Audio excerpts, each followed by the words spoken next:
മലപ്പുറത്ത് 21-കാരിയെ ഫോണിലൂടെ തൊലാക്ക് ചൊല്ലി ഭർത്താവ്. മലപ്പുറം നടുവട്ടത്ത് യുവതിയെ ഭർത്താവ് ഉപദ്രവിക്കുന്നുവെന്നും ഫോണിലൂടെ തൊലാക്ക് ചൊല്ലിയെന്നും പരാതി. മലപ്പുറം നടുവട്ടം സ്വദേശിയായ 21-കാരിയുടെ പരാതിയിൽ കൽപ്പകഞ്ചേരി പോലീസ് ഭർത്താവിനെതിരെ കേസെടുത്തു. എടക്കുളം സ്വദേശി ഷാഹുൽ ഹമീദിനെതിരെയാണ് ഭാര്യ പോലീസിൽ പരാതി നൽകിയത്.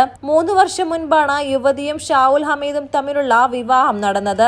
1 വർഷം കഴിഞ്ഞതോടെ സ്വർണ്ണാഭരണം കുറവാണെന്നതടക്കം ഓരോരോ കാരണങ്ങൾ പറഞ്ഞ് മാനസികവും ശാരീരികവുമായി ഉപദ്രവം തുടങ്ങിയെന്നാണ് യുവതി പറയുന്നത്. കുട്ടിയായതോടെ അപമാനിക്കലും തുടങ്ങി. വിദേശത്ത് ജോലിയിലിരിക്കെ മൊബൈൽ ഫോണിലും അപമാനവും അവഹേളനവും തുടർന്നു. നാട്ടിലെത്തിയ ശേഷം മദ്യപിച്ചെത്തി ഉപദ്രവം തുടങ്ങി. മിണ്ടാതിരിക്കുമ്പോൾ എന്താണ് സംസാരിക്കാത്തത് എന്ന് പറഞ്ഞ് ഉപദ്രവിക്കുമെന്നും യുവതി പറഞ്ഞു. കട്ടിലിൽ നിന്ന് താഴേക്ക് വലിച്ചെറിയുകയും കഴുത്തിൽ പിടിച്ച് ചുമരിലേക്ക് അമർത്തുകയും ചെയ്തുവെന്നും യുവതി പറയുന്നുണ്ട്.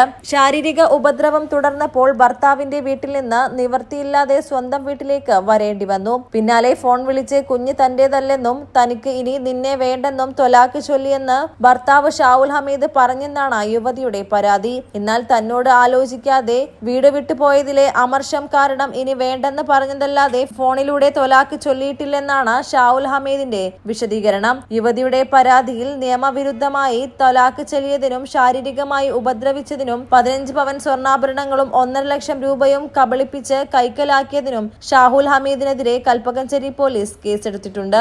സംഭവത്തിൽ വിശദമായ അന്വേഷണം നടത്തിവരികയാണെന്ന് പോലീസ് അറിയിച്ചു. മലബാർ ടൈംസ്, കൽപ്പകഞ്ചേരി.